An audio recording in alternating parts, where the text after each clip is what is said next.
TV one के निहायत दिलचस्प ड्रामों और एंटरटेनमेंट से भरपूर शोज किसी भी वक्त देखने के लिए हमारी वेबसाइट विजिट करें या हमारे यूट्यूब चैनल को सब्सक्राइब करें और बेल आइकॉन पर क्लिक करें।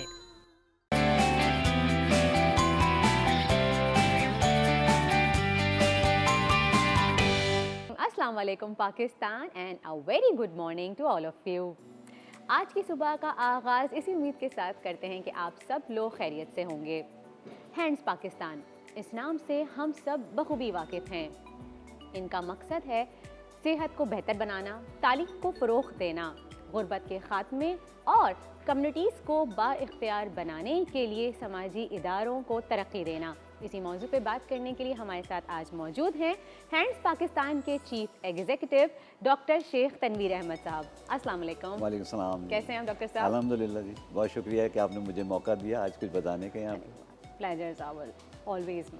अच्छा जी, मुझे पहले ये बताइए कि हैंड्स पाकिस्तान क्या है और ये ऑर्गेनाइजेशन किस तरह से काम करती है? जी, जैसा कि आपने बताया कि हैंड्स पाकिस्तान एक गैर मुनाफा बख्श इदारा है। 40 साल से माशाल्लाह मुल्क की खिदमत अंजाम दे रहे हैं और दूर दराज इलाकों में ये खिदमत अंजाम दे रहे हैं। प्रोफेसर गफ्फार बिल्लू एक बड़े रिनाउन पीडियाट्रिशन है, चाइल्ड स्पेशलिस्ट हैं, मुल्क के सितारे इम्तियाज़ उनको इसी कारनामे में मिला।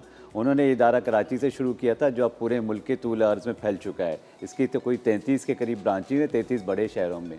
अगर पिछले एक साल की भी हम बात करें तो 2.5 अरब रुपए से ज़ायद की खैरात सदक़ात से लोगों की मदद की गई है, लोगों की इमदाद की गई है, जिसमें तालीम की इमदाद की गई है बच्चों को, यानी स्कूल चला के, स्कूल बना के, फिर सेहत दे के लोगों को, सेहत के दोनों किस्म के काम होते हैं सेहत पे।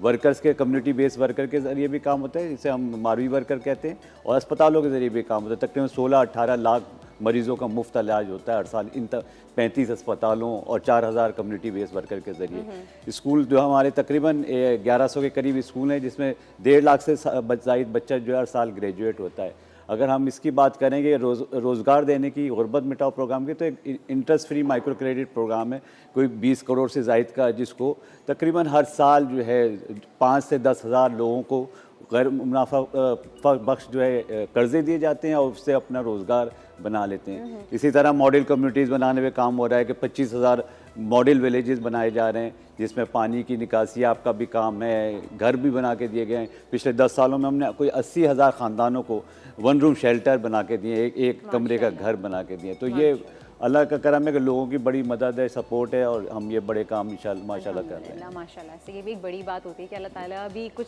मखसूस हाँ, लोगों को चूज़ करता है। बगैर कुछ नहीं तो डॉक्टर साहब, इन कम्युनिटीज़ की जो आप हेल्प करते हैं तमाम लोगों की, तो इसकी प्लानिंग कैसे करते हैं? जी हाँ, पूरे हर साल का हमारा बजट डिसाइड होता है कि, और उसकी प्लानिंग होती है कि किस किस्म के प्रोजेक्ट्स चलाए जाएंगे। हमारे हर साल कोई 80 से 90 प्रोजेक्ट होते हैं। इसमें बड़े जो इदारे हैं, यूएसएड, DFID, यूकेड जैसे इदारे भी हमें सपोर्ट करते हैं। गवर्नमेंट, पब्लिक सेक्टर में बहुत बड़ी सपोर्ट है। सिंध गवर्नमेंट है, बहुत ज़्यादा सपोर्ट करती है। पंजाब गवर्नमेंट है, इसी तरह फेडरल गवर्नमेंट है, इसी तरह बलूचिस्तान और KP गवर्नमेंट हमें सपोर्ट कर रही है मुख्तलिफ प्रोजेक्ट चलाने पे।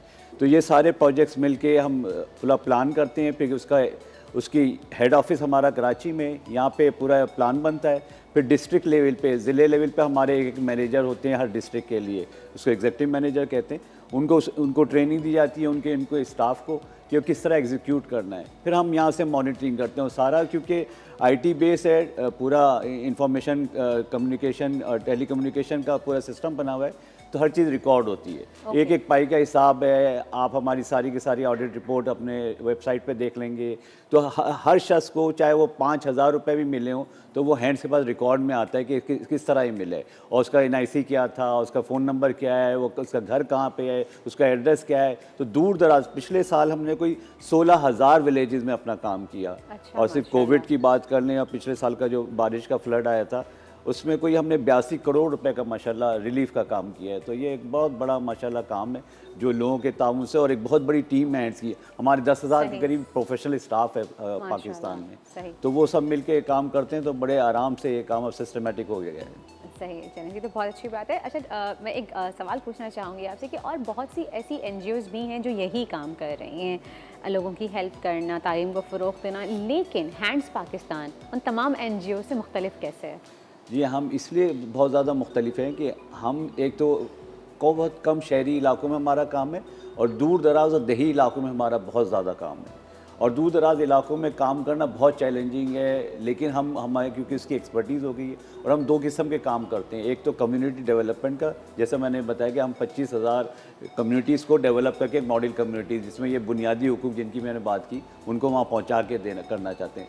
दूसरा डिज़ास्टर रेस्पॉन्स का, पिछले साल 30 डिज़ास्टर्स आए, हमने 30 डिज़ास्टर पिछले सालों में 10 सालों में 30 डिज़ास्टर पाकिस्तान में आ चुके हैं, जिसमें ज़लज़ला भी है, बारिशें भी हैं, सैलाब भी है, चाहे वो नॉर्दर्न चित्राल में हो या ठट्टा सिंध में हो, हम हमेशा उसको रिस्पॉन्ड करते हैं। और 1 अरब से ज़ायद का जो है तकरीबन हमारा रिलीफ का काम हर साल डिज़ास्टर 1 अरब से ज़्यादा। जी हाँ, 1 अरब से ज़्यादा। सही सही, तो बहुत अच्छी बात है माशाल्लाह जनाब। हम मज़ीद बात करेंगे डॉक्टर साहब से, लेकिन इस वक्त हुआ है एक ब्रेक का, कहीं जाइएगा नहीं, देखते रहिए मुस्कुराती मॉर्निंग।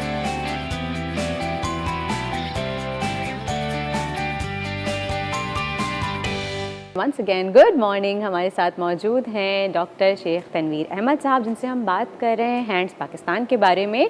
डॉक्टर साहब, कोविड के दौरान बहुत से मसाइल का सामना करना पड़ा है हमें, तो उस दौरान आपके ऑर्गेनाइजेशन ने किस तरह से लोगों की हेल्प की?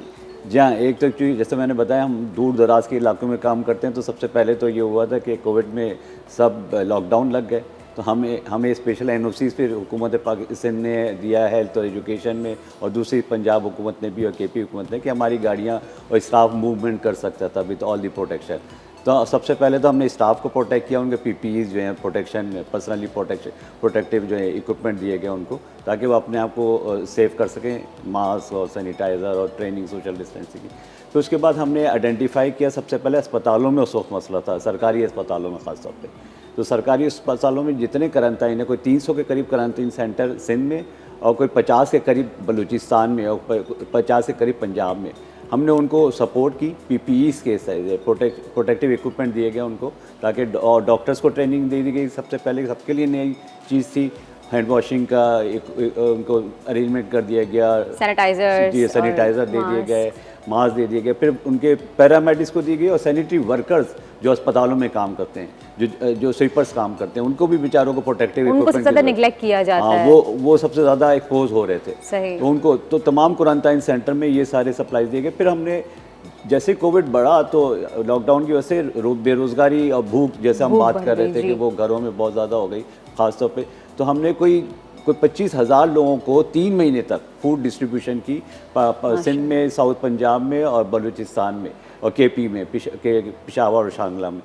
तो फिर उनका कुछ रोज़गार बना, तो फिर हमने वो उसको तो ये सारा इंटरवेंशन कोई 82 करोड़ रुपए का था जो हमने इस अरसे में किया इस कोविड के लिए। सही, तो इसका प्रोसीजर क्या होता है? अगर कोई आपके पास मदद मांगने के लिए आए तो किस तरह से कांटेक्ट करें आप? जी, जो इंडिविजुअल की शक्ल में आते हैं वो तो हमें मैसेज कर दें, एप्लीकेशन व्हाट्सएप कर दें, हमारी वेबसाइट पे हमारे फ़ोन नंबर भी दिए हुए हैं, वेबसाइट पे हमारे एड्रेसेस भी हैं, वेबसाइट पे एप्लीकेशन फॉर्म भी रखे हुए हैं, उसके ज़रिए भी कर सकते हैं, डायरेक्ट भी कर सकते हैं, फ़ोन कॉल्स के ज़रिए कर सकते हैं, इसका फ़ोन नंबर अवेलेबल है सबके पास, तो फ़ोन के ज़रिए भी आपसे फ़ोन पे रब्ता कर सकते हैं। तो फिर हमारे जो लोग हैं वो उनसे एप्लीकेशन और उनके शनाख्ती कार्ड मांग लेते हैं। हम हर एक का रिकॉर्ड ज़रूर रखते हैं, क्योंकि शफाफियत के लिए बहुत ज़रूरी है कि हर एक का रिकॉर्ड हो और कितना उसको जा रहा है, ऑडिट में आसानी। जी हाँ, ऑडिट में आसानी होती है। अच्छा डॉक्टर साहब, आपने बताया कि एक आपका इदारा है जो माजूर लोगों के लिए भी एक स्पेशल प्रोग्राम रन करता है, वो क्या चीज़ है? जी हाँ, डिसेबिलिटी में हैंड्स का बहुत बड़ा काम है, 2 तरह से काम है। एक तो एक बड़ा एडवोकेसी का काम है कि हमने सिंध गवर्नमेंट को डिसेबिलिटी प्रोटेक्शन लॉ बनाने में सपोर्ट की, उनका पूरा ड्राफ्ट बनाने में सपोर्ट की, फिर उन्होंने पास की, उसके बाद एक डिपार्टमेंट बन गया, फिर बलूचिस्तान असेंबली को में लॉ बनवाया, गिलगित में लॉ बन गया, पंजाब में और केपी में इस पर लॉबी चल रही है, अभी ये लॉ कमेटीज़ के पास है, रिव्यू हो रहा है। सेनेट और असम्बली, नेशनल असम्बली, अब डिसेबिलिटी का होता है कि उसमें एक्सेसिबिलिटी जो है बड़ा इंपॉर्टेंट है, उनकी व्हील चेयर बिल्डिंगों में जा सके। दुनिया में तो बड़ा है कि सारे सिस्टम बने हुए हैं, बसों में भी व्हील चेयर जा सकती है, इंटरनेशनली बाकायदा रैंप्स बने हुए हैं, हर जगह बनाया जाता है। हमारे यहाँ ये अभी इंफ्रास्ट्रक्चर में नहीं देखा जाता, तो वो बेचारे घरों में रिस्ट्रिक्ट हो जाते हैं। सही। तो आप यकीन करेंगी, नेशनल असम्बली का ऑडिट कराया स्पीकर के साथ मिलके, सेनेट का ऑडिट कराया स्पीकर के साथ, उनको एक्सेसिबल किया है। चीफ मिनिस्टर हाउस सिंध, उन्होंने खुद इंटरेस्ट लिया, सीएम साहब ने, उन्होंने अपनी बिल्डिंग का ऑडिट करवाया और वो इसको एक्सेसिबल कर दिया है। तो ये लॉ के अंडर अब ये इतने ज़्यादा हो गया। दूसरा ये है हमारा सर्विसेज वाला, हमने इंडिपेंडेंट लिविंग सेंटर मॉडल के तौर पे बनाए हैं। कराची में इधर नुमाइश के करीब इंडिपेंडेंट लिविंग सेंटर है जिसे माजूर अफराद ही चलाते हैं। वो माजूर हैं लेकिन बहुत वेल ट्रेंड और एजुकेटेड लोग हैं, वो खुद चलाते हैं। उनको हम सपोर्ट कर रहे हैं कि वो उनको गाड़ियाँ दी हुई हैं, उनको व्हील चेयर्स, उनकी बिल्डिंग दी हुई है और वो जाते हैं रोज़ाना घर से अपने ऑफिस से निकल के उन लोगों को आइडेंटिफाई करते हैं जो घरों में डिसेबल घरों में कमरों में बंद है, उनको वो बाहर निकाल के लाते हैं, उनको बताते हैं कि किस तरह इंडिपेंडेंटली रहा जा सकता है। प्रॉपर ट्रेनिंग दी जाती है यानी उसमें ये कि टॉयलेट का इस्तेमाल कैसे करना है, बिस्तर पे कैसे जाना है, आपको किचन में कुकिंग कैसे करनी है डिसेबल होने के बावजूद। वाह माशाल्लाह। तो ये और फिर उनके मुताबिक उनके डिवाइसेस जो हैं उनको आलात चाहिए होते हैं, किसी को हेयरिंग के लिए चाहिए, किसी को व्हील चेयर चाहिए, किसी को क्रचेस बैसाखियाँ चाहिए, इस तरह की तो उसे इक्विपमेंट दिए जाते हैं ताकि ये 2-3 महीने में ये लोग बड़े एम्पावर्ड हो जाते हैं। फिर इनकी जॉब की ट्रेनिंग हो जाती है कि वो कोई वेल्डिंग का काम सीख रहा है, कोई मैकेनिकल काम सीख रहा है, कोई और स्टिचिंग की औरतें हैं तो स्टिचिंग का काम, यानी इंडिपेंडेंटली वो अपने पैरों पे खड़े हो जाते हैं ताकि घरों पे बोझ ना बने। तो ये सेंटर कराची में, हैदराबाद में है, हमारा मुल्तान में है, इस्लामाबाद में। तो ये बड़ा माशाल्लाह, इसको भी हम लोगों से दरख्वास्त करते हैं कि हमें मदद करें ताकि ज़्यादा से ज़्यादा शहरों में इंडिपेंडेंट लिविंग सेंटर बन सके। सही, ज़बरदस्त। अच्छा जी, आखिरी सवाल मेरा आपसे है कि जो लोग साहिब इस्तात हैं वो आपकी मदद करना चाहें तो जल्दी से मुझे बता दीजिए कि वो किस तरह से आपकी हेल्प कर सकते हैं। जी हाँ, जैसे मैंने बताया कि इंडिपेंडेंट लिविंग सेंटर में एक माजूर को 3 महीने की ट्रेन करने के लिए को हमें 30,000 के करीब रकम दरकार होती है। 10-10 हज़ार रुपये महीना उसमें ख़र्चा आता है, तो वो हमें कोई दे सकता है। हम घर बना के देते हैं गरीबों को, तो कोई 1.5 से 2 लाख रुपए का 1 रूम शेल्टर बना के दे सकते हैं। फिर हम अगर उसको पानी निकासी आपका है तो हम कुआं खुदवा के, हैंडपम्प लगा के और इस तरह रोज़गार देना है तो किसी को 20 से 25 हज़ार में रोज़गार। बहुत बहुत शुक्रिया डॉक्टर साहब आपका, थैंक यू सो मच जनाब। इस वक्त हुआ एक ब्रेक का, मिलते हैं आपसे एक छोटे से ब्रेक के बाद।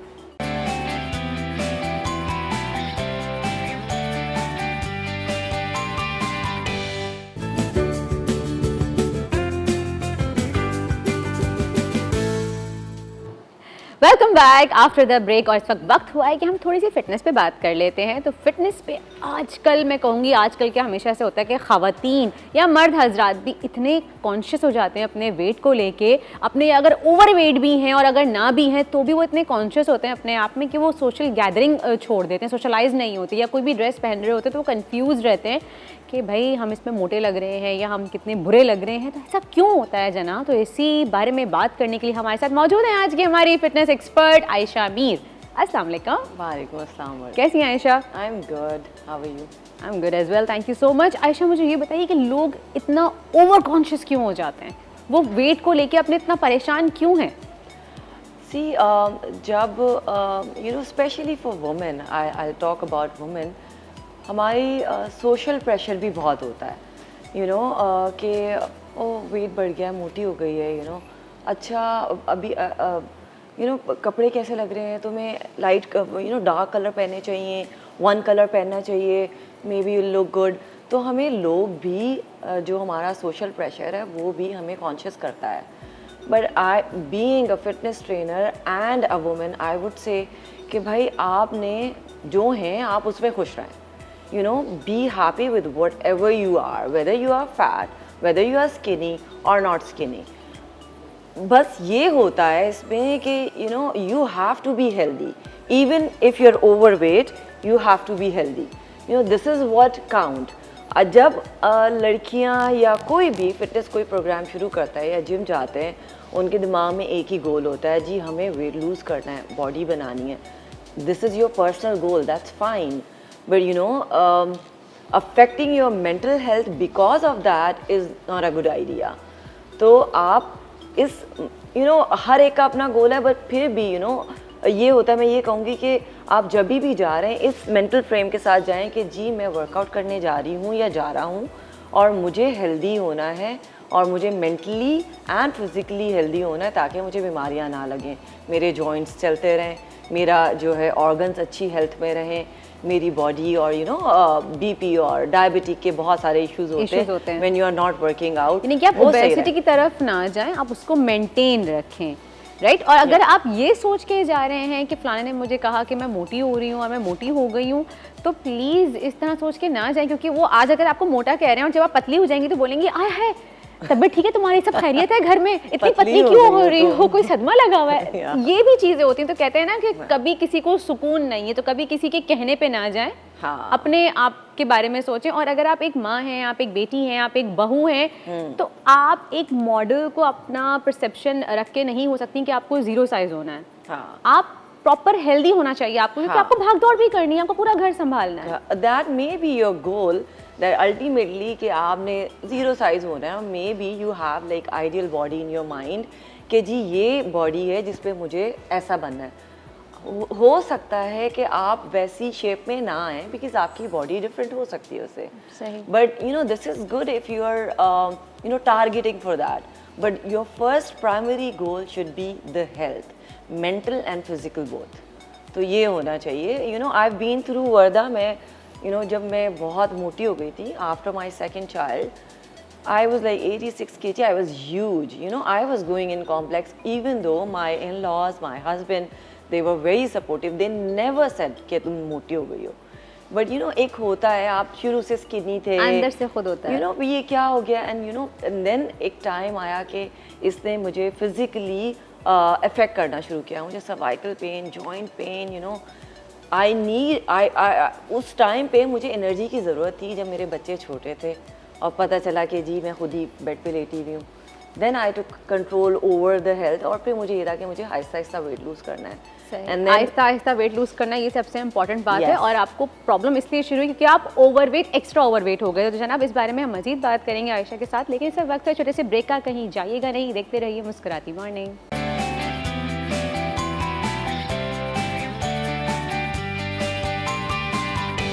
इतने अहम मसले पे हम डिस्कशन कर रहे हैं कि वो तमाम ख़वातीन का मसला है कि वज़न कम कैसे करें, अपने आप को मेंटेन कैसे रखें, और उससे ऊपर एक मसला कि वर्कआउट के लिए टाइम नहीं होता, तो क्या करें। तो हमने सोचा छोड़ें जी, अगर आप वर्कआउट नहीं कर सकते तो ना करें, परेशान ना हों, उसके मसले का हल भी जो है वो आयशा आपको बताएंगी। आयशा, वर्कआउट ना करें तो क्या करें?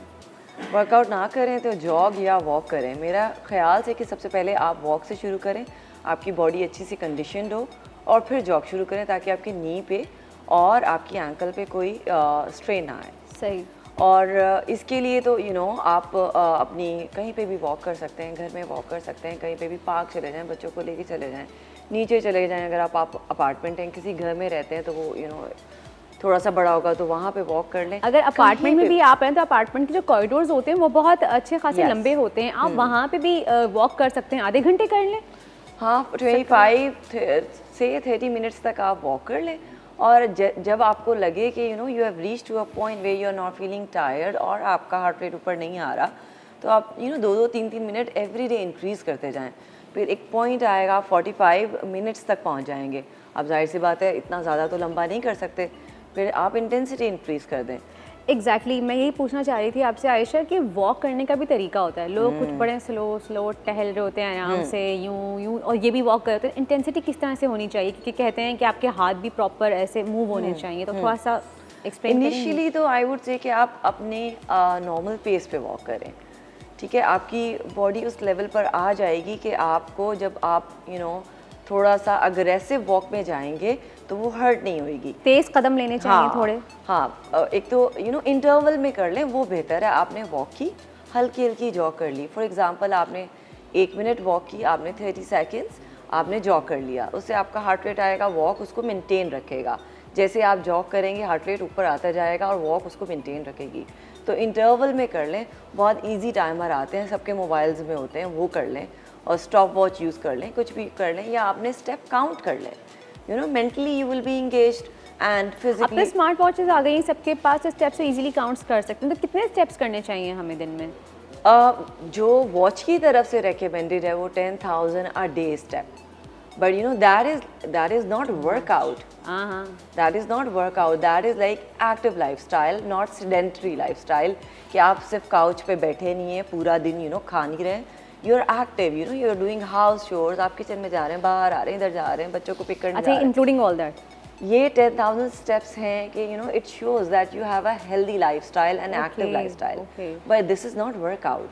यू नो वॉक करने के लिए आपको कंटिन्यूटी में 25 to 30 मिनट्स जितना भी आपके पास टाइम है उस टाइम फ्रेम में आपको कंटिन्यूसली वॉक करना है। That would count as your kind of workout. Workout, okay. और फिर आहिस्ता आहिस्ता आहिस्ता आहिस्ता अपनी चीज़ों में फास्ट पेस पे करते जाएं, आप यूज़ टू हो जाएंगे। एक दिन आप जॉग करने लगेंगे, भागने लगेंगे, आपको फील भी नहीं होगा कि हम हमने वॉक से स्टार्ट किया था। आपकी बॉडी इस पॉइंट पे आ जाएगी। फिर आपको खुद भी मजा नहीं आएगा ना स्लो वॉक करने, फिर आप कहेंगे यार थोड़ी सी जॉगिंग हार्ट हो रेट जाए, तो ऊपर आ नहीं रहा, हाँ। पसीना नहीं आ रहा, सांस ऊपर नहीं चढ़ रहा है।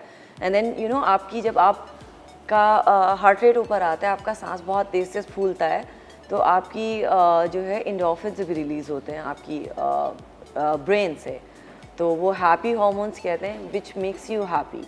आपको उस पॉइंट पे जाने के लिए intensity day by day increase करना पड़ेगी। आपको खुद ही जब आप करेंगे तो खुद ही आइडिया हो जाएगा कि आपको किस पॉइंट पर जाना है, किस हद तक जाना है।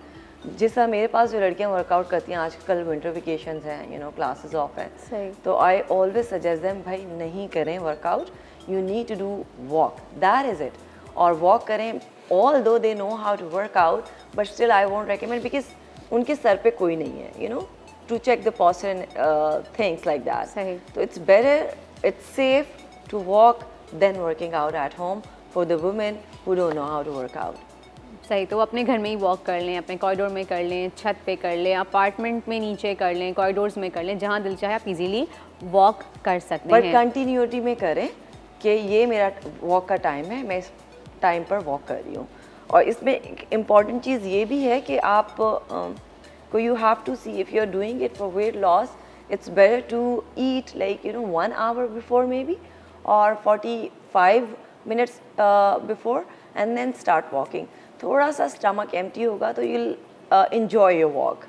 सही। और ट्रेडमिल पे भी आप चाहें तो ट्रेडमिल पे भी आप सेम टाइमिंग्स में कर सकते हैं, 25 से 30 मिनट्स ना। और it depends if you don't have any medical condition, if you don't have any spinal knee or any other joint injuries or disease, you should not walk on treadmill. सही। चलें जी, thank you so much Ayesha, आपने एक बहुत बड़ा मसला जो है वो उसका सोल्यूशन दे दिया है कि जनाब अगर आप वर्कआउट नहीं कर सकते तो बआसानी आप वॉक कर सकते हैं, अपने घरों में कहीं भी वॉक कर सकते हैं, ट्रेडमिल कर सकते हैं, कॉरिडोर्स में कर सकते हैं, छत पे कर सकते हैं। Thank you so much Ayesha, once again thank you so much. और जनाब इस वक्त हुआ है एक ब्रेक का, कहीं जाइएगा नहीं, क्योंकि ब्रेक के बाद हम देखेंगे कि आज खाने में क्या पक रहा है।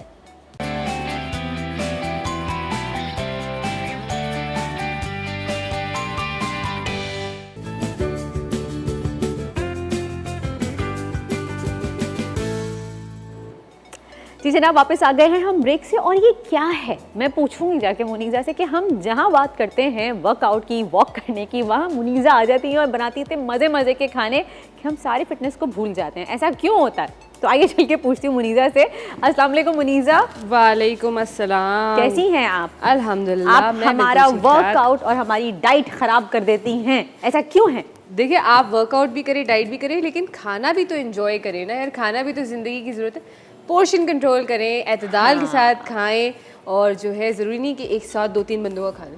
ये बात बहुत अच्छी कही आपने कि आप खाएं, खाना भी इंजॉय करें, क्योंकि खाना बहुत इंपॉर्टेंट है। अगेन हम जैसे वर्कआउट के सेक्शन में बात करते हैं कि भाई आप वर्कआउट करें, लेकिन इस अपनी सोच के साथ करें कि आपने हेल्दी रहना है, और अगर आपने हेल्दी रहना है तो आपने डाइट, जो हम कहते हैं ना कि फाके कर रहे हैं, डाइट भी वैसी कर रहे हैं कि आपने खाना पीना छोड़ दिया, ऐसा ना करें। ऐसा ना खाएं, लेकिन एतदाल में खाएं, पोर्शन कंट्रोल करके खाएं। आप रोज़मर्रा के खाने भी इंजॉय कर सकते हैं। तो मुनीज़ा, आज आप क्या बना रही हैं? आज जो है, जो हम बड़ा इस मौसम में भी एक तो लोग जा के पसंद करें कि हम कढ़ाई खाएं गरम गरम नान के साथ बाज़ार में, तो उस तरीके की जो रेस्टोरेंट स्टाइल जो कढ़ाई होती है, हम वो बनाना सिखा रहे हैं आज आपको। वाओ, चिकन कढ़ाई बना रही हैं आप, चिकन रेस्टोरेंट कढ़ाई। स्टाइल, और साथ में आपने तो मज़े की सैलड बना के रखी। मेरी तो वहाँ पे भी नीयत ख़राब हो गई है। देखिए, सैलड वही बात है कि हमारी ज़िंदगी में हमें रखनी चाहिए हर चीज़ के साथ। फाइबर का बहुत अच्छा सोर्स है जो हम नहीं रखते, और हमारे बच्चों को भी हम यूज़ टू नहीं करते। हाँ, इसलिए बच्चे सब्जी देख के मुंह बना लेते हैं। मसला ही है ये, हम खुद चीज़ें सही नहीं करते, फिर हम ब्लेम करते हैं बेचारे मासूम बच्चों को। देखिए कितनी गलत बात है ना, हमारी मिस्टेक है। बच्चे भी आजकल के बड़े तेज़ हैं, हम कितना ही उनको कोशिश करें खिलाने। लेकिन वर्दा, जो चीज़ हम स्टार्टिंग से रखते, वो आपकी बात अपनी जगह ठीक है, लेकिन जो चीज़ हम स्टार्टिंग से रखते हैं, यूज़ टू करते हैं, बच्चे उसी चीज़ के आदी होते हैं। दूसरा, बच्चे आपको देख के सीखते हैं। तो अगर आप खाएंगे तो वो खुद भी वो भी खाएंगे। आहिस्ता आहिस्ता एक टाइम आता है कि वो ट्रेन हो जाते हैं। अब जैसे हमारी मदर बनाती थी बहुत सी चीज़ें ऐसी देसी चीज़ें, जैसे मातर मैंने उस दिन रेसिपी बताई थी, तो इस तरीके की चीज़ें हम पहले नहीं खाते थे। लेकिन अब जैसे शादी के बाद हमें उस चीज़ की क्रेविंग्स होती हैं। तो ये चीज़ होती है कि वो जो हम बचपन से खाते हुए आ रहे होते हैं, बाजरे की रोटी मैं नहीं खाती थी, लेकिन अब मुझे बड़ी अच्छी लगती है। हाँ, ऐसे सही कह रही हैं। जैसे एक वक्त था कि जब मेरी अम्मी घर में मिक्स सब्जी बनाती थी, मैं फ़ोन करके रास्ते से पूछती अम्मी क्या बनाया है खाने में, और बाहर से कुछ खा के आ जाती थी। और आज मैं कहती हूँ कि कोई मुझे अच्छी सी अम्मी के हाथ की मिक्स सब्जी मिल जाए, खाने का दिल तो चाहता वो है। हमारे ना वो टेस्ट बड्स उस वक्त डेवलप हो रहे होते हैं और हम लोग के उसमें आ जाता है वो। तो आप रखें हर चीज़ बच्चों के आगे, फिर आहिस्ता आहिस्ता वो भी खाएंगे। अच्छा, हमने रेसिपी के लिए क्या करा, हमने क्या किया कि 1 कप मैंने इसमें ऑयल लिया, इसमें मैंने फाइन चॉप जिंजर और फाइन चॉप लहसुन और फाइन चॉप अदरक जो है वो मैंने 1 टेबलस्पून लहसुन है और 1 टेबलस्पून अदरक है वो ऐड कर दिया। इसकी जब खुशबू आ जाएगी तो हम इसमें चिकन ऐड कर देंगे। आप विद बोन भी ऐड कर सकते हैं और बोनलेस चिकन भी ऐड कर सकते हैं, जो आपके पास अवेलेबल हो। अच्छा, आप देखिए लाइट गोल्डन हो रहा था तो मैंने इसमें चिकन ऐड कर रही हूँ। सही। मुनीज़ा, मुझे ये बताएं, मार्केट में जो कढ़ाई बनती है वो घी में भी बनती है? जी हाँ, बिल्कुल, वो घी में भी बनती है क्योंकि वो जम जाता है। अगर सर्दियों में आप देखें, आप अगर घर पे लेके आएँ उसको, तो वो जम जाता है। लेकिन बाजार में ज़्यादातर चीज़ें ना वो घी में बन रही होती हैं। और एनिमल फैट में भी बनती है? बिल्कुल, एनिमल फैट में भी बनती है। इवन दो जो हम फ्रेंच फ्राइज खा रहे होते हैं वो भी वो घी में फ्राई करते हैं, क्योंकि वो उसको क्रंच देता है ज़्यादा और वो खुशबू भी अच्छी आती है और वो जल्दी क्रिस्पी ज़्यादा होते हैं। सही। तो बाज़ार में इसीलिए हम कहते हैं ना कि घर का खाएं। हम यहाँ पे आपको सिखा रहे हैं ना वही वाली रेसिपीज़, लेकिन घर का एटलीस्ट आपको पता है साफ़ सुथरा है और अच्छा है आपकी हेल्थ पॉइंट ऑफ व्यू से। बिल्कुल। अच्छा, इसमें चॉप गार्लिक और चॉप लहसुन ऐड किया है। जिंजर ऐड करना ज़रूरी है? लहसुन अदरक का पेस्ट ऐड नहीं कर सकते? टेस्ट में फ़र्क आएगा? बिल्कुल फ़र्क आएगा। इससे जो आपका अरोमा आएगा ना वो आप देखिएगा बहुत ज़बरदस्त आएगा। अच्छा, हमने क्या करना है, इसमें चिकन को फ्राई कर लेना है और फ्राई करके हम चिकन को निकाल लेंगे। लेकिन इसी के साथ मैं दूसरी टेक्निक भी बताऊंगी आपको कि किस तरीके से जो बाज़ार में करते हैं ना, वो टेक्निक भी आपको बताऊंगी। तो ये हमने इसको अच्छा सा गोल्डन कर लेना है, क्योंकि अक्सर ये होता है कि ये तो चलो बोनलेस है, लेकिन विद बोन वाली जो चिकन होती है वो लोग कहते हैं कि हमारी गलती नहीं है। तो फिर वो क्या करते हैं कि उसमें ज़्यादा देर फ्राई करके आप उसको निकाल लें और फिर उसके बाद हम टोमेटोज़ ऐड करते हैं उसमें। सही, ताकि बोटियाँ गल जाएं आराम से, और फिर उसके बाद उसमें वापस चिकन को ऐड कर देते हैं। ठीक है। और वर्दा, कैसी जा रही हैं आपकी सर्दियाँ, ये बताएं। सर्दियों में बहुत मज़े की जा रही है, एंजॉय कर रहे हैं, मज़े मज़े के खाने एंजॉय कर रहे हैं। अच्छा, आपने आइसक्रीम वगैरह ट्राई करी अभी? ये कोई पूछने की बात है? सर्दियों में कौन कहता है कि आइसक्रीम नहीं खानी चाहिए भाई?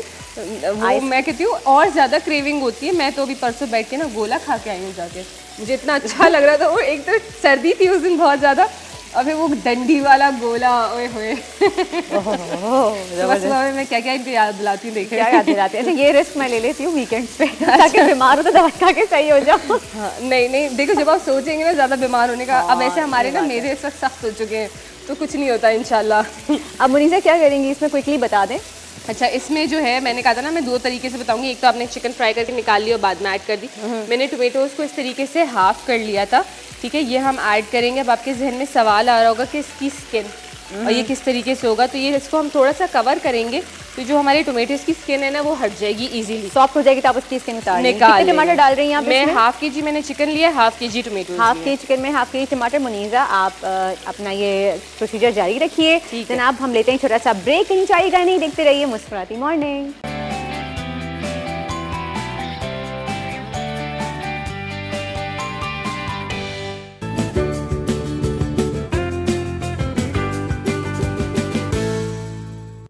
वेलकम बैक जनाब, आफ्टर द ब्रेक। और आप देख रहे हैं हमारा सेगमेंट हुस्न का राज।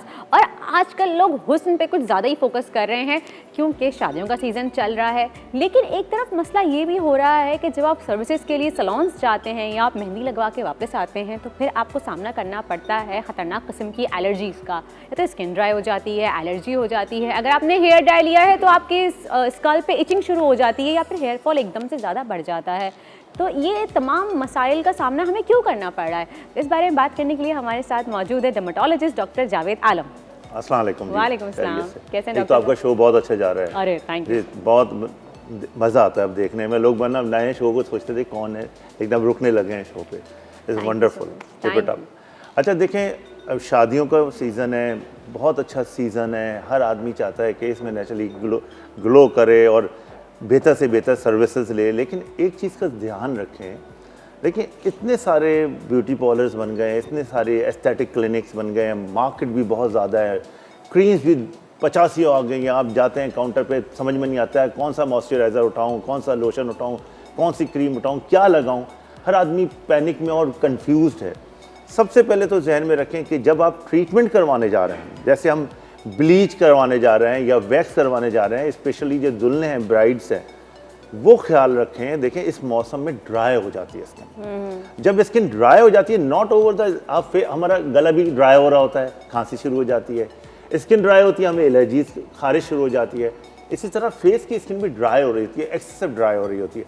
उसमें कोई भी आप ट्रीटमेंट करवाते हैं, आप वैक्स करवा रहे हैं, हाँ एग्जैक्टली शादी से 2 दिन पहले आपने फेस पे हॉट वैक्स ले लिया होता है। हॉट वैक्स लिया, अब लड़कियां चीखती चिल्लाती आती हैं हमारे पास, डॉक्टर साहब ये बर्न हो गया है। उनकी अम्मा भी आ रही हैं, वो खुद भी आ रही हैं, डॉक्टर साहब इसकी तो कल सर्विस लेनी थी, इसके तो हमें ब्राइडल मेकअप करना था। आपने फेस जला लिया। अब वो जो लगाने वाली वैक्स है, हॉट वैक्स है, उसको एक टेस्ट करना है, पैच टेस्ट करना है कि इसको रिएक्ट तो नहीं करेगी। अच्छा नॉर्मल आपने 10 दफ़ा वैक्स किया हुआ है, समर में कुछ प्रॉब्लम नहीं क्योंकि ऑयली स्किन है। यही पूछने वाली थी आपसे कि यूजली हॉट वैक्स वही लोग अपने फेस पे करवाते हैं जो रेगुलरली करवाते रहते हैं। बिल्कुल। तो रीजन क्या है कि सर्दियों में ही इतना भाई मसला वो जो हो आपका रहा है? ग्लैंड है, सबीशियस ग्लैंड, जो ऑयल सिक्रीट कर रहा था, जो मॉइस्चराइज कर रहा था, उसकी एक्टिवेशन कम हो गई है। आपकी स्किन ड्राई फील कर रहे हैं, लिप्स आपके ड्राई हो रहे हैं, अराउंड द आई ड्राई हो रहे हैं, आप फील एक्सेसिव ड्राई कर रहे हैं। अब आप जो भी चीज़ लगा रहे हैं वो भी और एक्स्ट्रा ड्राई करेगा। और फिर सर्विसेज भी रेगुलरली, आपका फेशियल हो रहा है, आपकी- उन्होंने पैसे ले लिए, सही। उन्होंने पैसे ले लिए तो अब उन्हें करना, या डॉक्टर ने पैसे ले लिए, उन्होंने कहा ये तो हमारा आपको हमने वो दे दिया, आप आज 6 सिटिंग कराएंगे, हम इतना डिस्काउंट देंगे। अब आप जा जाके सिटिंग्स करा रहे हैं, अपना बेड़ा गर्क कर रहे हैं। तो सबसे पहले आप अपनी स्किन को देखें, अगर एक्सेसिव ड्राई है तो प्लीज़ कुछ ना करें, घर में भी कुछ ना करें, कोई हम टोट का भी घर का यूज़ ना करें, क्योंकि हमारी स्किन नॉर्मल रूटीन से ड्राई हो चुकी है। जब भी तो ऑयली चीज़ें लगा रहे होते हैं। अच्छा जो बच्चियां हैं, यंग बच्चियां हैं, नेचुरली उनको एक्नी हो रही होती है तो उनकी चिकनाहट होती है चेहरे पे, लेकिन कम हो जाती है, उनको इतना फील नहीं हो रहा होता कि वो उनकी ड्राइनेस आ रही। वो अपने लिप्स को मॉइस्चराइज कर सकती हैं, आई को मॉइस्चराइज कर सकती हैं, लेकिन चीक, फोरहेड और चिन को ना करें। इसी तरह मेहंदी का मैं आपको बताऊँ, मेहंदी पे मुस्तकिल लड़कियां आ रही हैं क्योंकि शादियों के माशाल्लाह भरमार है और उनको एलर्जी हो रही है। अब कोई ऐसी मेहंदी आई है जो वो पिगमेंट डालती है। हाँ जब वो पिगमेंट डालती है, आपके ऊपर डिज़ाइन करती है, कोई चीज़ फिगर आउट करती है उसके ऊपर, तो आपका स्किन खराब होने के वो चांसेस हैं। वैसे ही डिजाइन आपके हाथ पे उभर जाता है, Exactly. स्किन रिएक्ट कर जाती है। आई थिंक वो केमिकल रिएक्शन होता है कि Chemical वो reaction जल्दी होता कलर है। लाने के चक्कर में उन्होंने केमिकल उसमें मिलाया हुआ होता और है। ड्राइनेस है। ये तो हमारा गर्मियों में भी प्रॉब्लम हो रही थी, इस सही। सर्दी में तो इतनी ड्राइनेस और इतना एलर्जिक फिनोमेना होता है कि उनके आँख सूज जाते हैं, वो कोई चीज़ पहन नहीं पाती हैं। तो आपको ख्याल रखना है, अगर खुदा ना करे ये प्रॉब्लम है तो आप एंटी एलर्जी तो सबसे पहले ले लें। सबसे पहले, और मेहंदी का भी आप पैच टेस्ट कर लें। मेहंदी का अगर टेस्ट यहाँ पे करें तो वो भी सही है, पैच टेस्ट। आपको कहीं भी एक पार्ट ऑफ द स्किन में चेक करना है, स्किन तो वही है ना। सही। अच्छा फेस की स्किन को बहुत देर के बाद टच करें, क्योंकि देखिए हाथ पैर छुपाए जा सकते हैं, लेकिन चेहरे पे कहीं भी रैश आ गया, आपके निशान आ गया आपके, तो वो नहीं छुपाएंगे। वो बहुत खतरनाक किस्म की रेडनेस, स्वेलिंग और पील ऑफ स्किन होती है। सही। और और इसी फिर वो ड्राइनेस की वजह से स्किन भी पील होना पील शुरू हो ऑफ जाती होगी है। नेचुरल, वो तो एक्स्ट्रा ड्राई होकर वैसे ही नॉर्मली नेचुरली इस सीज़न में हो रही होती है। जब आप उस पर कोई चीज़ ऐसा रिएक्ट कर लेंगी तो और नुकसान होगा। सेकेंडली चीज़ ये है कि आप लोग ट्रीटमेंट करवाने आ रहे हैं हम डॉक्टर्स के पास। हम डॉक्टर्स के पास भी एक बहुत बड़ी मार्केट डेवलप हो गई है, हम लोग सब लोग मार्केट कर रहे हैं, डिस्काउंट्स दे रहे हैं। अब एक रश आ रहा है, रश को ये नहीं पता है कि हम क्या करवाने जा रहे हैं। हमने हाइड्रा लगवा लिया। हाइड्रा आप बिलीव करें, मैं अपने पास देखता हूँ, मैंने बहुत केयरफुल हुआ हूँ कि भाई पैसा ज़रूर नज़र आ रहा होता है डॉक्टर को, लेकिन ये नहीं समझ में आ रहा होता है कि जब हम उसके ऊपर ग्लाइकोलिक पील, उसके अंदर क्या है, ग्लाइकोलिक है, लैक्टिक एंड सिट्रिक एसिड्स, जो चीज़ होती सारे एसिड्स हैं उस ड्राई स्किन पे। जब आप वो खींचेंगे यूं करके तो वो रैश नहीं आएगा, रैश आएगा 100% रैश आएगा। डॉक्टर साहब, ये आपसे मैं ज़रूर पूछूंगी कि कितने दिन पहले शादी से आपको ये तमाम अपने प्रोसीजर्स करवा लेने चाहिए, क्योंकि लोग पीआरपी के लिए भी जा रहे हैं, लोग जो है वो थ्रेड्स के लिए भी जा रहे हैं, बोटॉक्स के लिए भी जा रहे हैं, मजीद ट्रीटमेंट्स भी स्किन पे करवा रहे हैं। मजीद इस बारे में बात करेंगे हम, लेकिन इस वक्त लेते हैं छोटा सा ब्रेक। मिलते हैं आपसे एक ब्रेक के बाद।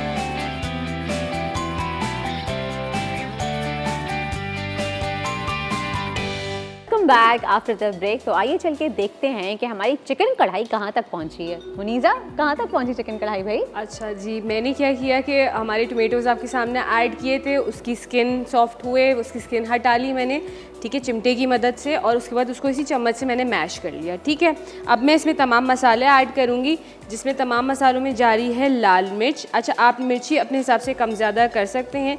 मैं 1 टीस्पून डाल रही हूँ, ठीक है। कुटी हुई लाल मिर्च जारी है 1 टीस्पून, समझे, तमाम मिर्चें जो हैं वो सब इसमें जाएंगी। हरी मिर्चें जा रही हैं फाइन चॉप 1 टेबलस्पून भर के, ठीक है, क्योंकि इसका फ्लेवर बहुत अच्छा आता है। काली मिर्च ½ टीस्पून, सफ़ेद मिर्च 1 पिंच के बराबर, और नमक जाएगा इसमें, ठीक है। नमक हस्बे जायका आप शामिल करेंगे। इन तमाम मसालों को आपने अच्छे से जो है वो भूनना है, पकाना है।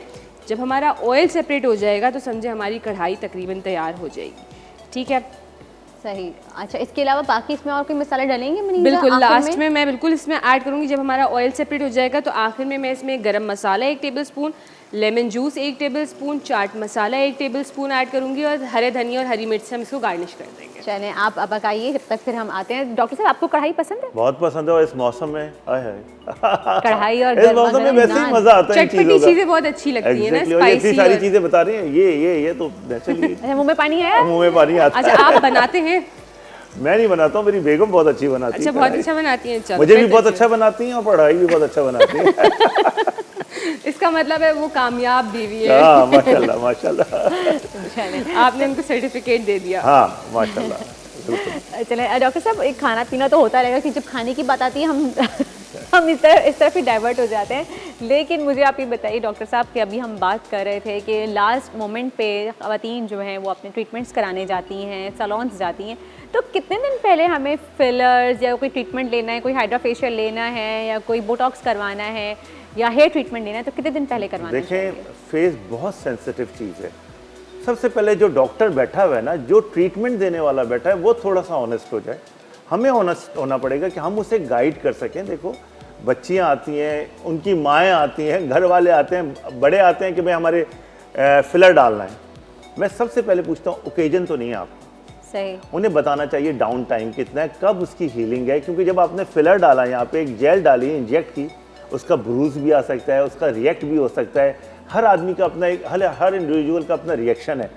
एग्जैक्टली हम बोटॉक्स डलवाने जा रहे हैं, उसमें भी हमें इंजेक्ट करना पड़ता है, उसमें भी ब्रूजिंग के चांसेस कभी हैं। कभी हल्की हल्की स्वेलिंग आ जाती है कि ऐसा देखा गया है, कोई कुछ खवातीन जो है वो करवा के आती हैं, फिर उनके यहाँ पे स्वेलिंग हुई भी होती अब है। शाम को फंक्शन है आपका, ये दिन नेक्स्ट डे बाद। फंक्शन है आपका, तो उसको एहतियात रखना है। या हम थ्रेड्स डालते हैं, हर चीज़ का एक फ़ायदा नज़र आता है, बहुत अच्छा नज़र आता है, लेकिन नुकसान भी बहुत चांसेस हैं।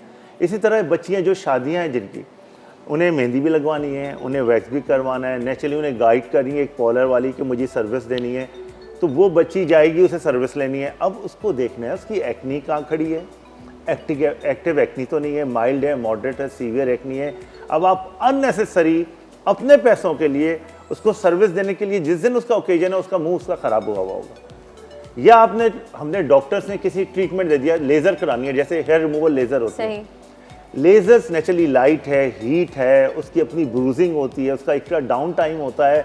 आप डायोड कराने जा रहे हैं हेयर रिमूवल, पीको लेज़र इस आइडिया ही नहीं होता। हज़ारों लेज़र सेल हो गई हैं, तो हज़ारों एस्थेटिक क्लिनिक हो रही है, हर आदमी एस्थेटिक में घुस गया। अब उसने पीको लेज़र ठक करके मारी है चीक बोन पे, ये चीक बोन कहलाती है, इतना बड़ा स्कार डाल दिया। अब वो बेचारी पिगमेंट के लिए गई थी, हमारे पास भी ट्रेनर्स हैं, हम भी सब जगह खुद नहीं खड़े होते। मैंने सख्ती से मना किया हुआ है कि पहले चाहे वो जितने पैसे दे, कम से कम स्किन को तो देख लो, मौसम को तो देखो। अच्छा, वो हमारे लिए भी बहुत ट्रबल है।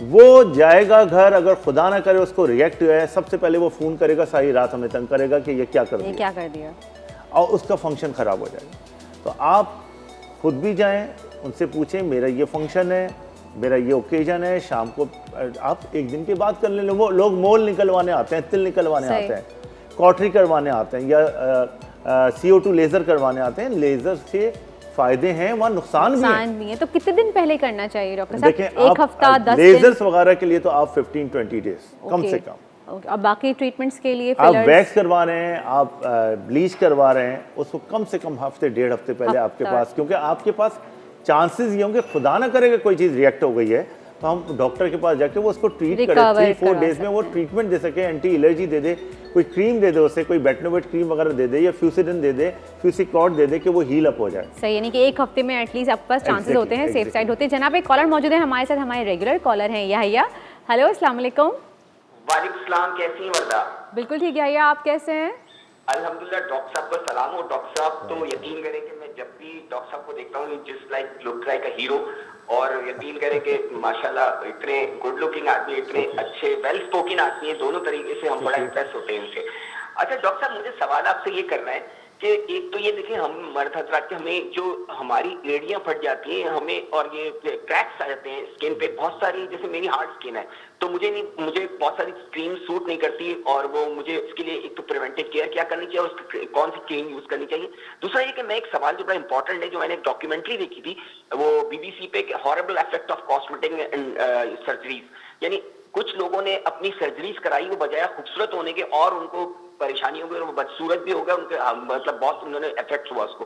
तो हमें एक कॉस्मेटिक सर्जन अगर कोई, जैसे खवातीन में मोस्टली ये प्रॉब्लम्स होती हैं, तो वो जब कराने जाती हैं तो उसके इफेक्ट्स गलत आ जाते हैं, तो हमें how can you find a good cosmetic surgeon, और हमें कैसे उसका पता चलेगा और हमें क्या चीज देखनी चाहिए कॉस्मेटिक सर्जरी के लिए? This my question. Thank you so much doctor. बहुत बहुत शुक्रिया। Thank you so much Yahya आपकी कॉल करने का। लेकिन जनाब हम आपकी बात का बिल्कुल जवाब देंगे, लेकिन इस छोटे से ब्रेक के बाद।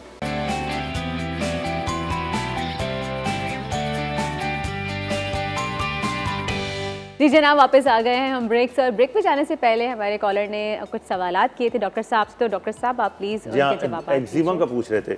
देखिए ड्राइनेस बहुत ज़्यादा है, एटॉपिक एक्जिमा बहुत ज़्यादा कॉमन है, बच्चों के एल्बो के साइड पे, नी के साइड पे ड्राइनेस हो जाती है, हील्स पे उन्होंने कहा था हील्स कि ड्राई हो जाती हैं। इसमें सबसे अच्छा फार्मूला एक तो सिंपल पेट्रोलियम जेली है, लिक्विड पैराफिन है, ग्लिसरीन है, उसके साथ माइल्ड सा स्टेरॉइड्स कोई मिला लें, बेटनोवेट ऑइंटमेंट वगैरह मिला लें। अगर कट गई है हील और ब्लीडिंग होनी शुरू हो गई है तो थोड़ा सा पॉलीफेक्स मिला लें। दूसरा एक्जिमा बहुत कॉमन होता है, डिस्कॉइड एक्जिमा, मज़ा आता है खुजाने में, मतलब आपको एक दफ़ा इरिटेशन शुरू हुई और आप इंजॉय करते हैं उसे। एक तो एंटी एलर्जी लें, खाली एक्जिमा ये नहीं है कि आपको नज़ला खांसी, ये भी एक एलर्जी है, तो इसमें भी आपको कोई ना कोई टैबलेट चाहिए। तो आपको उसके लिए सिंपल कोई माइल्ड से स्टेरॉइड, सिंपल बेटनोवेट ऑइंटमेंट ले लीजिए, लेकिन ओनली द बॉडी, फेस पे नहीं लगाना है, ये जहन में रखिएगा। फेस पे नहीं लगता बेटनोवेट, फेस पे नहीं लगता, बॉडी पे लगाया। खुदा ना करे फेस पे ड्राइनेस है तो एडवेंटिन क्रीम आपको 1/4 किसी भी मॉइस्चराइज़र के साथ, अगर आपको रैश आ रहा है या एलर्जी हो रही है फेस के ऊपर, ड्राइनेस एक्सेसिव आ रही है जिससे आप परेशान हो रहे हैं, तो माइल्ड स्टेरॉइड एडवेंटिन या 1% हाइड्रोकॉर्टिजोन 1/4 विथ सिंपल मॉइस्चराइज़र। आप नोट करें कि मेरी स्किन ऑयली भी रहती है और ड्राई भी रहती है तो फिर वाटर बेस्ड मॉइस्चराइज़र ले लें, और अगर आप देखते हैं मेरी स्किन बहुत एक्सेसिव ड्राई है तो फिर ऑयल बेस्ड मॉइस्चराइज़र लें, उसमें ऑयल हो, एसेंशियल सॉइल्स आते हैं वो बड़े अच्छे होते हैं, उसमें वो डलेगा। अच्छा दूसरी बात, एक सवाल वो कर रहे थे प्लास्टिक सर्जरी का। प्लास्टिक सर्जरी, देखें प्लास्टिक सर्जरी एक बहुत बड़ी डिसीजन है। एक शख्स अपनी नाक को पतली करवाने जा रहा है, राइनोप्लास्टी करवाने जा रहा है, एक आदमी अपना आई बैग्स ख़त्म करवाने जा रहा है, ब्लेफरोप्लास्टी करवाने जा रहा है, या एक शख्स अपनी लिफ्टिंग करवाने जा रहा है, फेस लिफ्ट करवाने जा रहा है, तो हमें अपना माइंड बनाना है और डॉक्टर को सब चीज़ें बतानी है, अच्छी बुरी, कितने दिन इसके ड्रॉबैक हैं, कितने साइड इफेक्ट हैं, किससे क्या चीज़ होनी है, वो ज़रूर बताना चाहिए। सही, thank you so much doctor साहब, बहुत बहुत शुक्रिया, आपने हमें इतनी अच्छी नॉलेज दी और हमें बताया कि हम कैसे सर्दियों में अपनी स्किन का ख्याल कर सकते हैं। Thank you so much. और जनाब चलते हैं मुनीज़ा की तरफ। मुनीज़ा, कढ़ाई कहाँ है? भूख लग रही है भाई। कढ़ाई बिल्कुल तैयार है आपकी, बस फाइनल टचेस देने हैं इसको। आप देख लें ऑयल सेपरेट हो गया है हमारा। अब इसमें हम जो है ना पिसा हुआ गरम मसाला 1 टेबलस्पून ऐड करेंगे, इसमें लेमन जूस आएगा 1 टेबलस्पून, ठीक है। इसको अच्छे से मिक्स करना है हमने, और हमारी फ्लेम हमने कर दी बंद। अब इसमें हम जो है हरी मिर्चें ऐड कर रहे हैं, आप स्लिट करके यानी कि काट के भी डाल सकते हैं और ऐसे भी डाल सकते हैं। बहुत से लोगों को स्पाइसी का होता है कि बहुत ज़्यादा स्पाइसी हो रहा है, तो वो आप ऐसे ही डाल दें तो उसकी खुशबू आ जाएगी इसमें, ठीक है। और बाकी हरा धनिया हमने डाल दिया इसमें, तो हमारी कढ़ाई बिल्कुल तैयार है। उसको हम डिश आउट कर लेते हैं। अरे और जो है और गरम मसाला आपने आखिर में ही ऐड करना है ना? बिल्कुल, इससे क्या होगा कि जो गरम मसाला की खुशबू है, फ्लेवर है, वो इसमें बहुत ज़बरदस्त, बहुत प्यारा फ्लेवर आता है, बहुत अच्छी खुशबू आती है इसकी और बहुत मज़े का लगता है ये। तो मेरी कोशिश होती है कि बिल्कुल आपको आसान तरीके से चीज़ें बताई जाएं ताकि आप लोग इजी तरीके से अच्छी और मज़ेदार चीज़ें घर पे बना लें। सही। ठीक है, और कढ़ाई जनाब तैयार है ये भाई। कढ़ाई घर ले जाती है या फिर कुछ खाई भी जाती है? सब यहीं पे खाए जाते हैं, कुछ नहीं खाते हैं। हमारे यहाँ पे लंच पार्टी हो रही होती है, तो मैं अभी आवाज़ लगाने वाली थी, भाई गरम गरम नान मंगवा लें, लंच तैयार है। ठीक है। और साथ में हमने सैलेड भी रखा है ताकि हम आप लोगों को ये बताएं कि सैलेड बहुत ज़रूरी है, हमेशा हर खाने के साथ सैलेड रखें आप। और इसके साथ दही का रायता भी होता है ना, वो बिल्कुल, भी रायता आप भी होता बना है, के आप सर्व कर रायता सकते बनाएं हैं मज़ेदार सा इसके साथ। अगर क्रिस्पी पराठा हो उसके साथ तो कैसा लगेगा? बहुत अच्छा लगेगा, सुन ले आप, समझ गए ना, क्रिस्पी पराठा मंगा लो जल्दी से। डॉक्टर साहब के लिए मंगा लो पराठा और कढ़ाई हो गया। और फिर चाय भी पठान की, ओह पठान की। फिर तो सोने अगर पे सुहागा। कश्मीरी टी मिल जाए यानी तो कि क्या भाई बात है। इतनी पार्टी वाला माहौल बन गया, तो मेरे ख्याल से ब्रेकअप ले लेना चाहिए ताकि हम थोड़ा सा एंजॉय कर लें। Thank you so much Muniza इतनी अच्छी रेसिपी के लिए। तो जनाब हम थोड़ी सी पार्टी शार्टी कर लेते हैं यहाँ पे, आप जाके लीजिए एक ब्रेक।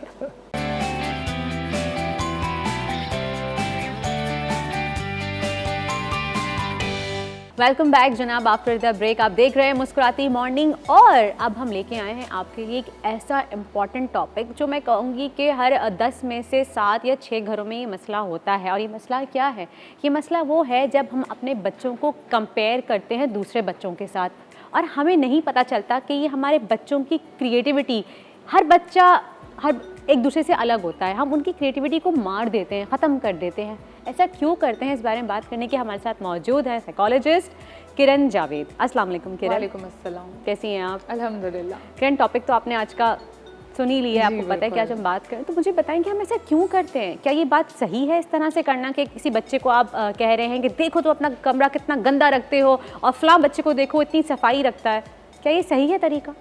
बिल्कुल, सबसे पहले मैं अप्रिशिएट करूँगी कि बहुत अच्छे टॉपिक का चुनाव हुआ है, बिकॉज़ ये आजकल बहुत ज़्यादा कॉमन है। पहले भी कॉमन था लेकिन आजकल मज़ीद कॉमन है, क्योंकि कंपटीशन का दौर है।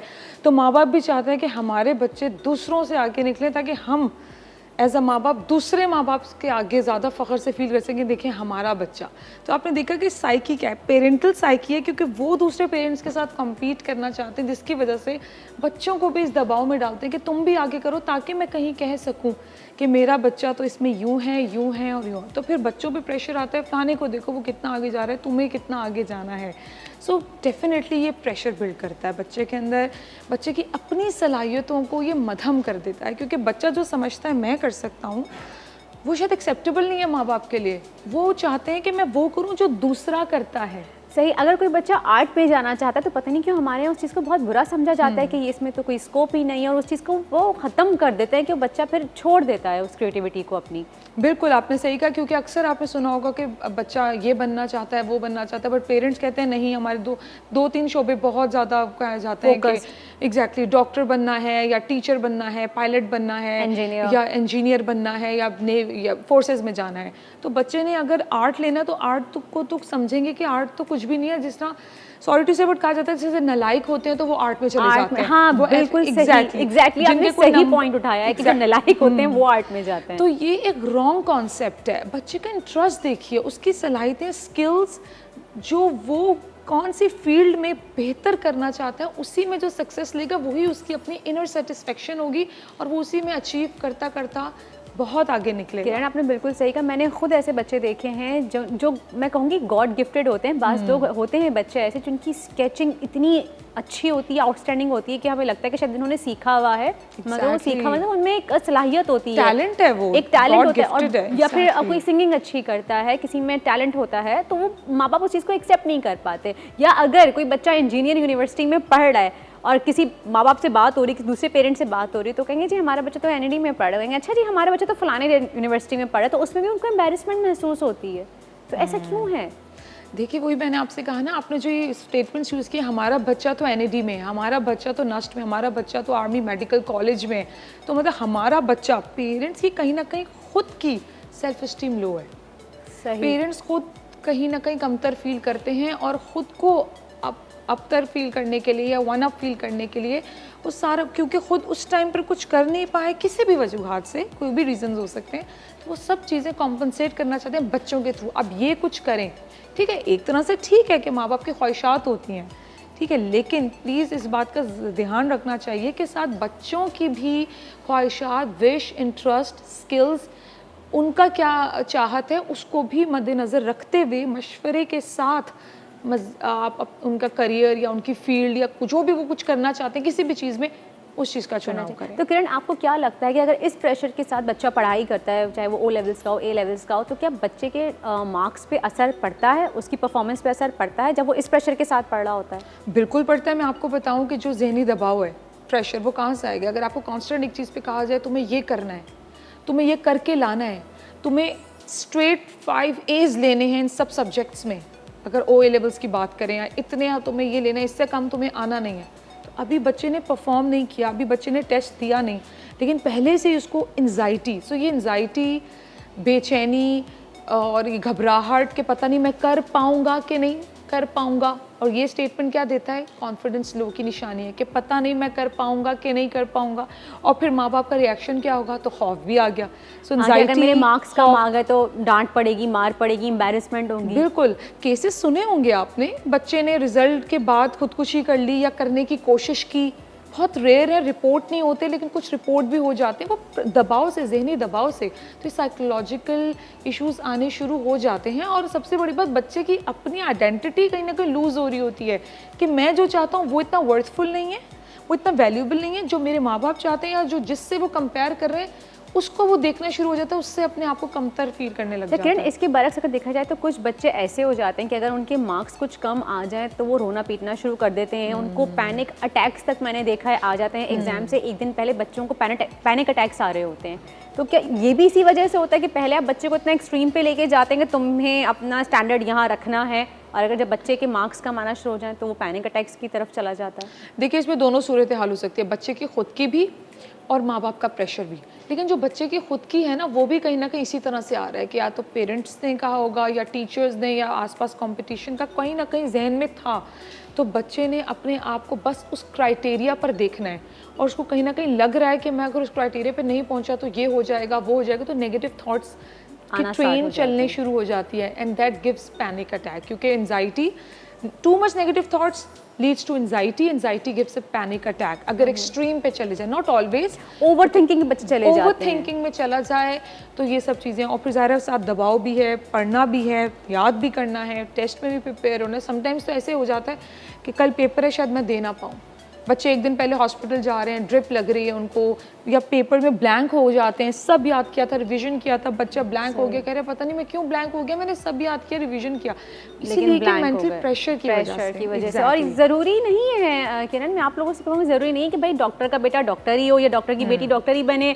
इंजीनियर है, अगर माँ बाप में से कोई भी तो उनका बेटा या बेटी इंजीनियर ही बने, ये पायलट का बेटा पायलट ही बने, ये ज़रूरी नहीं, कहीं नहीं लिखा हुआ। अगर हम कहें कि भाई हम फलाने का बाप एक्टर है तो उसका बेटा या बेटी भी अच्छा ही एक्टर होगा, तो ये ज़रूरी नहीं। और जहाँ हम बात कर रहे हैं एक्टर की, तो मुझे याद आया जनाब, आज हमारी बहुत ही बेहतरीन फेमस एक्ट्रेस हैं माहिरा खान, उनका बर्थडे है, तो we would like to wish her a very very very happy birthday Mahira. Allah ताला आपको खूब तरक्की दे, ऐसी हंसी मुस्कुराती आप रहें और ऐसे ही अपनी एक्टिंग का जादू बिखेरती रहें आप, हम सब अपनी एक्टिंग को एंजॉय करें, और हमारी दुआएं हमेशा आपके साथ है जनाब। इसी के साथ ही लेते हैं एक छोटा सा ब्रेक, मिलते हैं आपसे एक ब्रेक के बाद।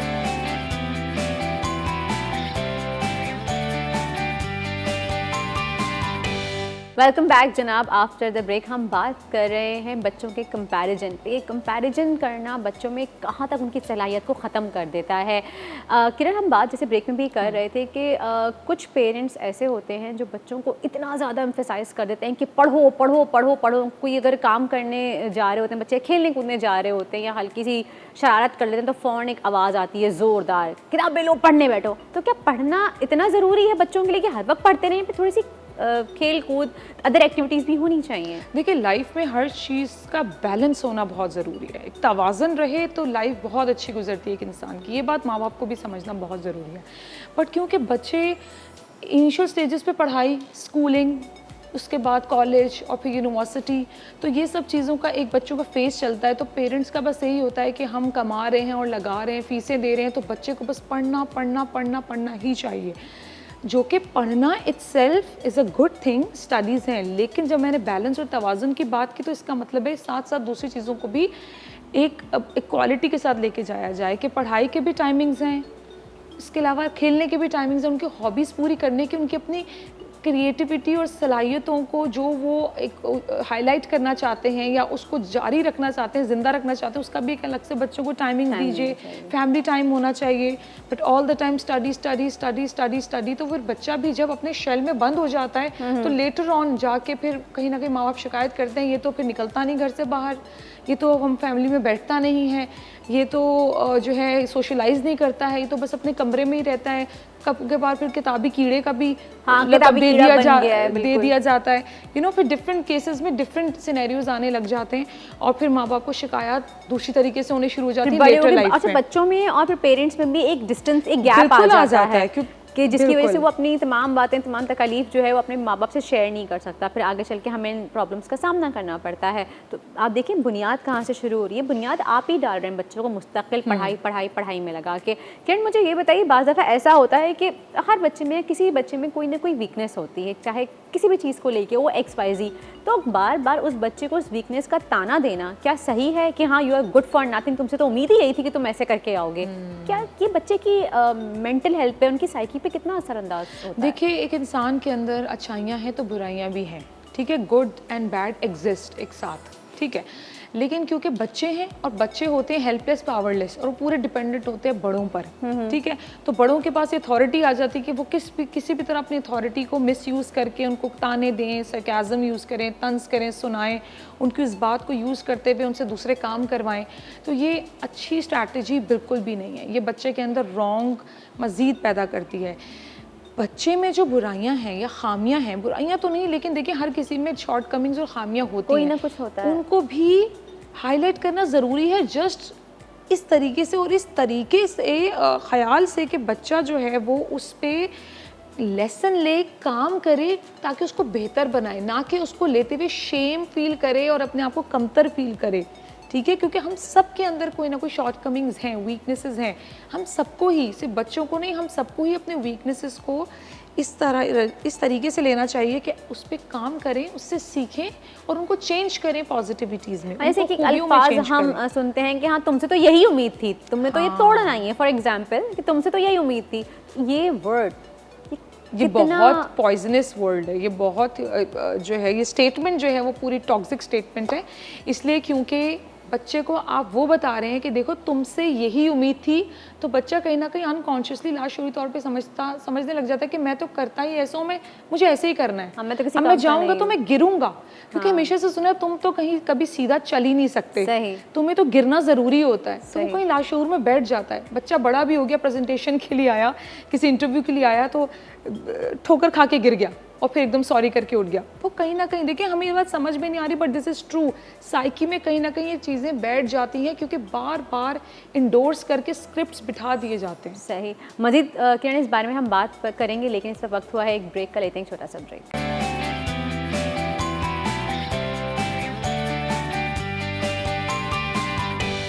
ब्रेक तो हम बात कर रहे थे कि बच्चों को उनके हिसाब से, उनकी सलाहियतों के हिसाब से हमें मौका देना चाहिए ताकि वो उनको उजागर कर सकें, राइट किरण? ब्रेक पे जाने से पहले आप कुछ बात करेंगे प्रोफेशन के हवाले से कि जब बच्चे छोटे होते हैं उस वक्त तो उनके माँ बाप उनको फोर्स करके अपने मतलब कि जो अपनी पसंदीदा प्रोफेशन होता है उसमें डालने की कोशिश करते हैं, लेकिन जब वो बड़े हो जाते हैं कहीं ना कहीं वो चीज़ें छोड़ के वो अपने मनपसंद पैशन की तरफ जाते हैं। बिल्कुल ऐसा ही है, बिल्कुल ऐसा ही है कि जब बच्चों को अपना फ्रीडम मिलता है और उनको लगता है कि अब वो वक्त है कहीं ना कहीं कि अब वो अपनी बात पूरी कर सकते हैं, whatever the reasons are, जो भी सिनेरियोज बन गए, तो फिर वो कहीं ना कहीं अपना पैशन को पूरा कर रहे होते हैं। आपने बहुत दफ़ा देखा होगा कि आपको पता चले फलाना मशहूर सिंगर है, अरे वो तो डॉक्टर है, अरे वो तो एक्चुअल में इंजीनियर है, अरे तो वो तो ये है, या कोई आर्टिस्ट है तो वो तो असल में ये चीज़ है।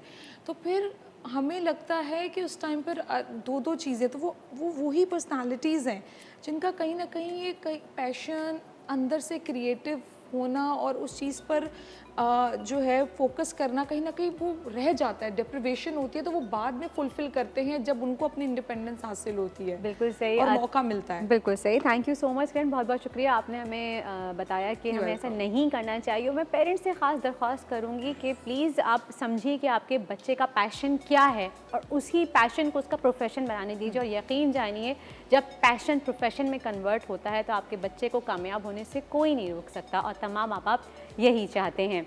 And once again thank you so much Kiran. और मैं एक और बात जाते जाते शेयर करना चाहूँगी कि अबू अल असर हफीज़ जालंधरी साहब जो उर्दू ज़बान के बहुत ही मशहूर शायर हैं, आज उनकी बरसी है। और ये बात हम सब जानते हैं कि इन्होंने पाकिस्तान का कौमी तराना लिखा, और कौमी तराना ऐसा लिखा कि आज भी ख्वाह हम दुनिया के किसी भी कोने में मौजूद क्यों ना हो, जब भी कौमी तराना बजता है या सुना जाता है, हमारे अंदर एक जोश और जज्बा हुब्बुल वतनी का ऐसा उजागर होता है कि हम उसको बयां नहीं कर सकते। तो हमारी दुआ है कि अल्लाह ताला उनके दर्जात बुलंद फरमाए और उनकी मग़फ़िरत फरमाए, आमीन। तो जनाब मैं चाहूँगी कि कौमी तराना जो है वो हम सुने। इसी के साथ ही खड़े हो जाते हैं, आ जाइए। और जनाब इसी के साथ ही आज का प्रोग्राम होता है ख़त्म। कल फिर मुलाकात।